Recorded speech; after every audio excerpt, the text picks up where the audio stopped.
네, 앞서 전해드린 대로 많은 논란이 있었고 우여곡절 끝에 현실화된 전국민 긴급재난지원금 1조 2천억 원 규모의 2차 추경안이 국회 본회의를 통과를 했습니다. 정부가 국회에 추경안을 제출한 지 14일 만인데요. 네, 한편 미래통합당은 비대위 출범 문제를 포함해서 향후 당 진로와 관련한 결정을 다음 달 새롭게 선출되는 원내 지도부에게 일임하기로 했습니다.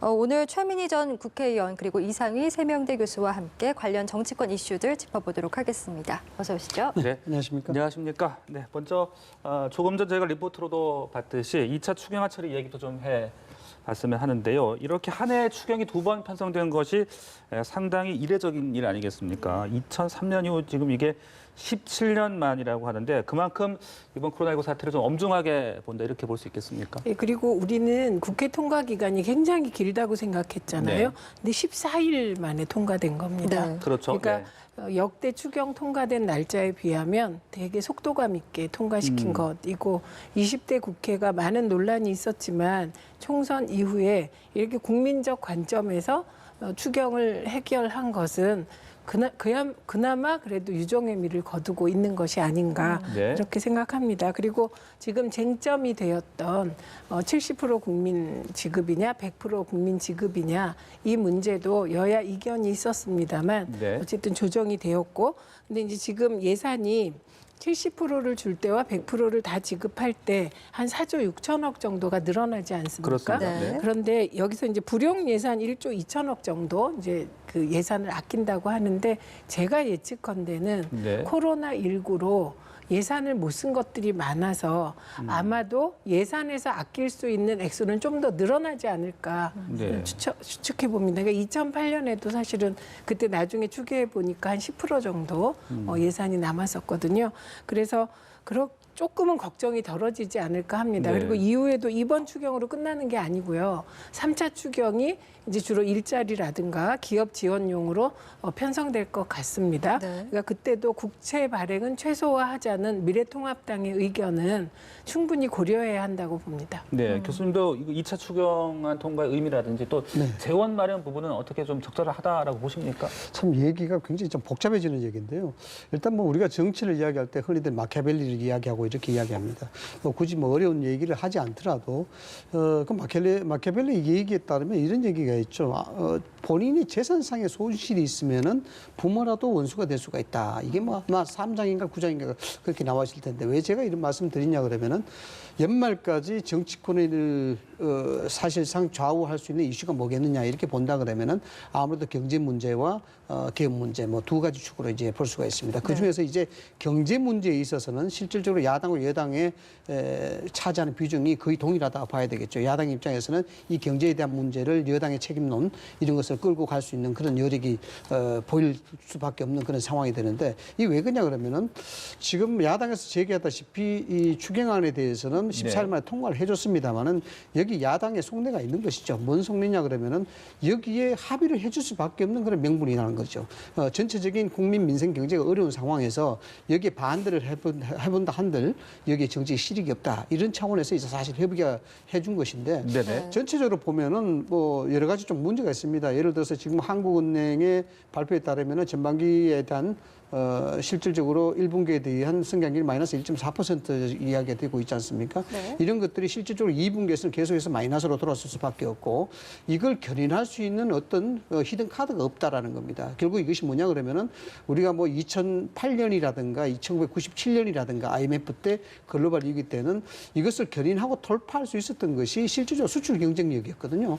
그런데 지금 이 코로나에 있어서는 수출 경쟁력이 그만큼 따라갈 것인가에 대한 문제였기 때문에 네. 2분기 앞으로 연말까지 가게 되면 경제에 심각한 문제가 봉착될 수가 있다. 이런 문제가 있습니다. 그런 차원에서 여당은 굉장히 곤혹스럽죠. 이 부분을 어떤 형태든지 간에 실질적으로 재정 확충을 쏟아붓는다 하더라도 경기를 부양해야 되는 부분이 있고 야당에서는 반면에 이 부분에 대해서 전체적인 긴급재난지원금에 대해서 문제점들을 여러 가지 많은 부분들을 제기를 했습니다. 제기를 했기 때문에 여기에 대해서 향후에 또 뭐 3차 추경이라든가 또 추가적인 재정 확충 문제가 나올 때 네. 그때 되면은 이 본격적인 재정에 대한 건전성 문제를 제기할 가능성이 굉장히 높다고 봐야 되겠죠. 네, 그 최혜영 대통령께서 말씀해주신 3차 추경 이야기를 좀 해보면 이제 포스트 코로나에 대비해서 3차 추경에 이제 정부가 속도를 내고 있는데 통합당에서는 3차 추경은 뼈를 깎는 세출 조정이 필요하다면서 날을 세우고 있거든요. 어떻게 네. 좀 전망을 하십니까? 바로 그 부분입니다. 조금 전에 말씀드렸다시피 야당의 입장에서는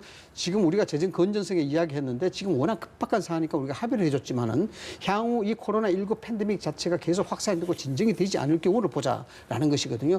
그렇게 된다 그러면 지금 국채를 통해서 이야기하는데 지금 국채가 원래 예상되는 대로 약 70조 원의 국채가 발행이 돼야 되는 겁니다. 적자 국채죠. 네. 상당히 좀 심각한 문제이기 때문에 이 향후의 3차 추경에 대해서는 국채 발행에 대한 문제점이 분명히 있다. 이런 것을 이제 이야기하는 부분이거든요.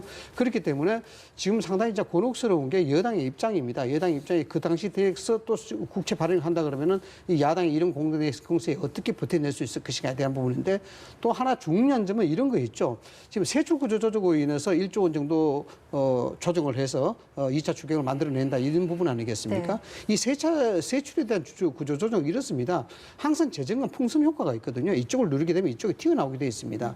세출 구조 조정이라 하면은 불용 예산에 대한 부분들을 과감하게 드러내는 부분도 중요하겠지만 세출을 통해서 집행해야 될 예산을 집행하지 못하는 경우가 있습니다. 이런 것들은 예를 들어서 뭐 생활 레소시라든가 여러 가지 어떤 정책적 자금들 이런 것들을 세출 구조 조정을 통해서 집행하지 않고 이걸 긴급 재난 지원금으로 돌린다는 얘기거든요. 네. 그렇게 되면은 내수에 대한 진작 효과를 긴급 재난 지원금으로 확충을 할 수는 있으나 거기에 필요하게 소요된 예산을 또 못 쓰게 되는 그런 경우가 있기 때문에 반대급부 효과가 또 나타날 수 있다는 거죠. 네. 예. 네, 자 이렇게 참 재원 마련이라든지 재정 건전성이 참 쉽지가 않은 문제인데 이런 가운데 또 이번에는 또 재난 기부금이 또 논란이 되고 있지 않습니까? 이 특별법까지 만들어가면서 기부를 이제 사실상 강요하는 것 아니냐, 뭐 관제 기부다 이런 얘기들도 있고 야당에서는 이게 뭐 적자 국채를 눈가림하기 위한 것 아니냐 여러 가지 말들이 나오고 있는데 어떻게 좀 이해를 해야 되는 겁니까? 그러니까 우선 그 전에 잠깐 네. 그 3차 추경 잠깐만 네네. 말씀드리고 넘어가자면 뼈를 깎는 세출 조정이 필요하다. 그래야 되겠죠. 그런데 여기서 면밀히 봐야 될 게 지금 2008년도 경제 위기 상황에서 그때 불용 예산이 한 10% 정도 됐던 것으로 기억을 하는데 지금 코로나19로 관련하여 사실상 많은 부분의 세출을 못하고 있었습니다. 그러니까 예를 들면 당장에 학교가 문을 닫았잖아요. 그렇게 되면 그 학교가 문을 닫는 기간 중에 급식 관련 예산들은 하나도 못 쓴 겁니다.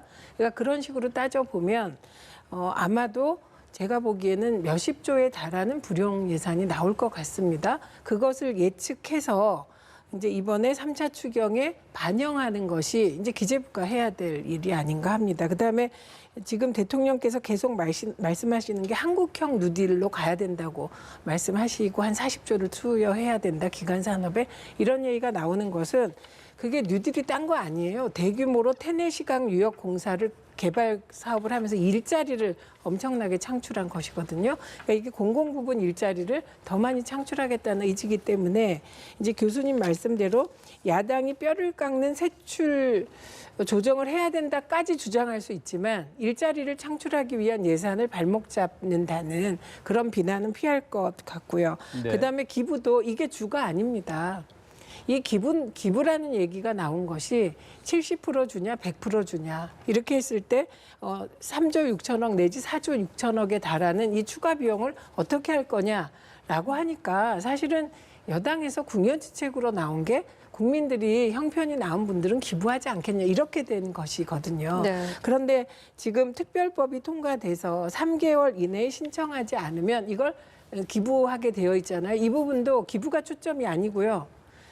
이 재난 긴급 지원 자금은 3개월 내에 써야 되는 것이거든요. 이걸 3개월 내에 쓰지 않으면 사실 단기적 경제 진작 효과가 없기 때문에 나온 것이고요. 저는 이 대목에서는 저도 사실 가족이 있는데 저는 기부하고 싶습니다. 그런데 제 딸이나 제 아들까지 제가 무조건 기부해 이럴 수는 없는 거니까 가족 간의 대화가 필요한 일이거든요. 그러면 만약에 대화를 해봤는데 우리 가족이 기부를 안 하겠다 그래요. 그럼 제가 너는 기부 안 하니까 나빠. 이건 있을 수 없는 것이거든요. 그래서 기부라는 건 자발성을 전제로 하는 거고 이번에 3개월 특별법을 발의한 것은 이게 빨리 써야 되기 때문에 그것 때문에 발의한 것이고 기부 안 한다고 비난하는 분위기 뭐 이런 거는 정말 조심해야 되지 않을까요? 네네, 알겠습니다. 네, 이쯤에서 통합당 얘기를 좀 해보겠습니다. 총선에서 참패한 이후에 좀 당을 추스릴 방안을 내놓지 못한 채 우왕좌왕하는 모습을 보이다가 결국에 김종인 비대위 출범 문제를 새 원내 지도부로 넘기기로 했습니다. 이렇게 되면 좀 지도부 공백이 길어질 수밖에 없지 않겠습니까? 지도부 공백이 길어진다 하더라도 지금 통합당에 처해 있는 전국 입장 이런 거 고려하면은 가장 적합한 수단이 아닌가 이렇게 보는 겁니다. 첫 번째 우리가 짚어야 될 부분은 과연 김종인 비대위원장 체제가 들어왔을 때 어느 정도 실익적인 효과가 있겠느냐라고 봐야 된다라는 건데요. 김종인 비대위원장 체제가 들어온다 한다 하더라도 지금 이렇게 혼란스럽고 혼돈스러운 상황에서 절대적 지지가 수반되지 않는 상황에서 과연 김종인 비대위원장 체제가 힘을 받을 수 있을 것인가 이 문제입니다. 궁극적으로 이야기하자 그러면 김종인 비대위 체제가 들어온다게 된다 그러면 선거 참패에 대한 후유증, 그 다음에 당내 혁신 이런 거에 대해서 대대적인 어떤 작업이 필요한데 과연 당내의 지지 기반이 이렇게 혼란스러운 상황에서 그 힘을 받을 수 있을까? 여기에 대한 현실적인 아마 고민이 당 내에서는 있다고 봐야 되는 것이죠. 그래서 이걸 좀 뭔가 좀 완화시키고 충격을 좀 덜 할 수 있는 방법이 뭐냐 그러면은 원내 지도부 즉 원내 대표단은 빨리 구성을 해야 되거든요. 지금 국회가 개원하는 그런 상황이고 여러 가지 정책적 협의라든가 이게 당론을 모아야 되는 그 부분이 있기 때문에 당내 지도부가 되겠다 원내 지도부가 들어서게 된다 그러면 이게 자연히 실제 당 대표에 대한 권한 대행까지 할 수가 있는 그런 입장이 됩니다. 그렇게 된다 그러면은 예상할 수 있는 시나리오는 뭐 비대위 체제도 중요합니다만 연말까지 한시적으로 보고 당 대표 권한 대행으로서 원내 대표가 이 지도부를 이끌어가게 되고 그 상황 내에서 당이 앞으로 해야 될 어떤 총선의 방향, 대권의 방향, 대선의 방향, 그리고 당내 혁신 작업 이런 로드맵을 그리고 싶고 거기에 따라서 당내 혁신위원회를 구성을 해서 태동을 시킨다 그러면은 당내 비상대책위원회 구성하고도 똑같은 그런 효과를 보일 수가 있고 또 장점으로 보면은 여기에 대체적으로 원내 지도가 구성이 되게 된다 그러면은 뭔가 당내의 개파 간의 논란 이 자체가 상당히 수그러들 수가 있고 또 여기에 정치적인 헤게모니 자체가 김종인 비대위 체제가 들었을 때보다도 훨씬 감소되는 그런 효과가 거둘 수가 있는 것이죠. 예, 그렇기 네. 때문에 아마 원내 지도부에 이름을 하겠다는 부분들이 최선의 방법이 아니겠느냐. 저는 그렇게. 그 말씀해주신 것처럼 뭐 내부에서 수습해야 된다는 자강론도 또 김종인 비대위가 필요하다라는 그 두 입장이 싸우고 있는 상황인데 사실 김 위원장의 좀 묘한 화법이 당 지도부를 좀 답답하게 하는 것 같습니다. 뭐 일각에서는 이 김종인 위원장이 좀 사실상 밀당 정치로 좀 당 내부를 좀 장악하려는 거 아니냐 뭐 이런 얘기들도 나오고 있는데요. 어떻게 보십니까? 김종인 비대위원장이 비대위원장입니다, 지금. 왜냐하면 통과가 됐습니다. 예, 전국위를 통해서 통과가 됐기 때문에 비대위원장입니다. 이걸 바꿀 수 없어요.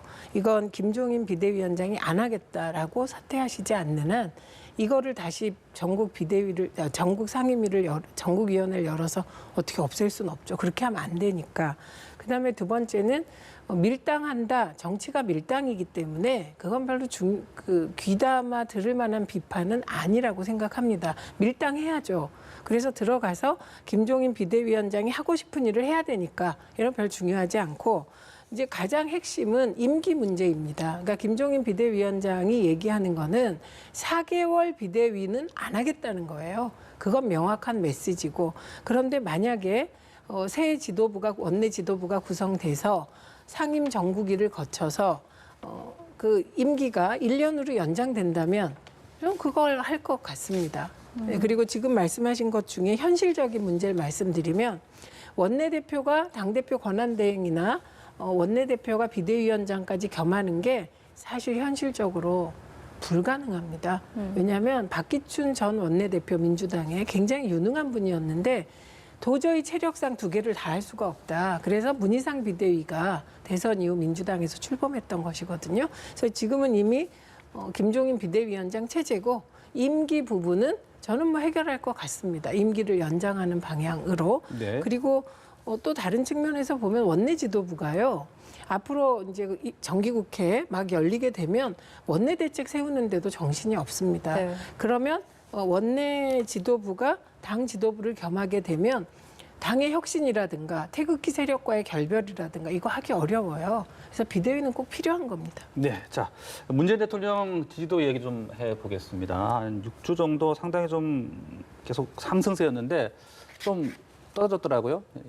이유 어디에서 좀 찾아봐야 되는 겁니까? 그러니까 낙폭은 민주당이 더 크고 그렇죠. 대통령 지지율은 조금 적습니다. 맞습니다. 그러니까 최근에 총선 이후 터진 민주당 내 악재들이 있었습니다. 오거돈 전 시장 건 그리고 지금 현재 진행형인 양정숙 당선자 건이 영향을 준 것이 아닌가 합니다. 그리고 민주당의 낙폭은 그게 조금 떨어진 게 아니라 많이 떨어졌습니다. 네네. 그래서 지금 민주당은 혹시 이 비슷한 일이 또 있지 않을까 선제적으로 점검하고 대책을 마련하는 것이 필요한 시점으로 보이고 네. 이것은 오거돈 전 시장의 경우 잘못한 거잖아요. 아주 많이. 그리고 법적 책임도 져야 하잖아요. 양정숙 당선인의 경우도 정수장학회 부회장 출신이면 민주당에 오시면 안 되는 분이죠. 제가 보기에는. 그리고 국가인권위원을 2달 정도 하고 그거 그만두고 비례대표하는 이런 것은 저로서는 이게 왜 그 비례 심사 과정에서 걸러지지 않았는지 왜 이런 일이 벌어졌는지 저도 납득하기가 힘들어서 민주당이 분명한 태도를 취하는 것이 그나마 국민들께 덜 명구스러운 일이라고 봅니다. 근데 그 말씀 중에 나왔던 양정숙 당선인 관련 의혹 얘기 좀 더 자세히 해보면요. 지금 민주당과 더불어시민당은 이제 함께 고발을 하기로 했는데 이제 야당은 뭐 늑장 제명, 늑장 고발 지금 이렇게 비판을 하고 있습니다. 양 당선인에 대한 이 지금 민주당의 지금 스탠스를 어떻게 좀 이해를 해야 되겠습니까? 이 부분들도 실질적으로 조금 전에 말씀하셨다시피 당 지지도 그리고 대통령 지지도에 영향을 받을 수밖에 없겠죠. 우선 뭐 간단하게 지지도에 대해서 말씀을 드리자 그러면은 저는 뭐 학교에서 학생들한테 강의를 할 때 이걸 포말 효과라고 이야기합니다. 파도가 바위에 와서 붙여졌을 때 일어나는 거품 현상이라고 이야기하는데 이 부분은 뭐냐 그러면은 쌍끌이를 해왔었거든요. 총선이라는 주제가 있었었고 그다음에 코로나19라는 주제가 있었습니다. 그렇기 때문에 이 파도의 영향을 뭘로 받느냐면 날씨의 영향을 많이 받습니다. 그 정도로 이 날씨가 우호적으로 봐줬다 봐야 되겠죠. 그래서 그 바위에 부딪히면서 일종의 포말 효과가 나타난다. 그래서 예상될 수 있는 지지도의 하락이다. 이렇게 볼 수가 있는 건데 아주 뭐 이례적인 것은 아니죠. 다만 이례적이다 본다 그러면 이 양정숙 당선인이라든가 오거돈 전 부산시장의 사건이라든가 이런 것들이 향후에 어떤 추세로 나타날 것인가 이게 굉장히 중요한 겁니다. 지금 민주당에서 뭐 적절하게 그런 대응을 하고 있는 걸로 보입니다만은 저는 조금 해석을 달리하는 게요. 이것이 이제 앞으로 대선 2년 정도가 남아 있습니다. 대선 2년 정도 남아 있는데 이런 걸 이제 흔히 정치적 용어 속으로 하는 얘기가 지뢰 제거 작업이라고 이야기합니다. 실질적으로 대선까지의 뭔가 하는 정치적 행보에 있어서 여당 내에 당에 부담이 될 수 있는 사안들은 미리미리 속간해서 정리를 하자라는 부분이 있는데 물론 그런 차원에서 의도적으로 정리하는 것은 아니겠죠. 그러나 이런 부분들이 지금까지는 민주당이 아주 정중하고 여기에 겸손한 모습으로 사과를 하고 있습니다. 이까지는 괜찮죠. 이까지는 괜찮는데 여기서 한 번 더 또 진실한 사과를 해야 될 일이 생긴다. 또 그 다음 스텝에서 또 사과할 일이 생긴다 그러면은 이 부분에 대해서 임팩트가 약해집니다. 그렇게 되면은 180석이라는 거대 여당을 준 국민들에게 있어서 상당히 역풍을 맞을 수 있는 가능성이 있습니다. 그렇기 때문에 이 부분들은 양정숙 사건 이 자체가 파문 자체가 어느 정도 뭐 진정이 될 수 있는지 모르겠습니다만 네네. 실제로 상당히 좀 이 곤혹스러운 사건이거든요. 네. 지금까지는 뭐 괜찮습니다만 제2, 제3의 무엇이 나타날까 이것이 이제 관건이라 봐야 되겠죠. 네네. 네. 그럼에도 불구하고 양 당선인은 이제 뭐 민주당, 시민당 합당 이후에 거취를 정하겠다 이렇게 밝히고 있는데 앞으로 좀 어떻게 흘러가리라고 보십니까? 그러니까 양 당선자가 더불어시민당의 비례 후보로 처음에 시작한 게 아니고요. 민주당의 비례대표 후보 5번이었어요. 그랬다가 네. 더불어시민당으로 넘어가신 분이라 본인을 공천한 것은 민주당이다. 지금 이렇게 보고 있는 것입니다. 근데 이럴 때 민주당이 명확한 입장을 취해야 되는 것이고요. 네. 그러니까 민주당 비례대표를 받으려면 이제 민주당 당적을 가졌다가 더불어시민당 당적을 가졌다가 더불어시민당은 탈당시키겠다는 거잖아요. 제명하겠다. 그럼 민주당으로 합당하게 되면 합당할 수 있는지부터가 문제가 되는 것이죠. 왜냐하면 더불어시민당에서 제명해버리면 민주당에서 안 받아주면 그만인 거거든요. 복당을 할 수 있을지부터가 문제인 거고요.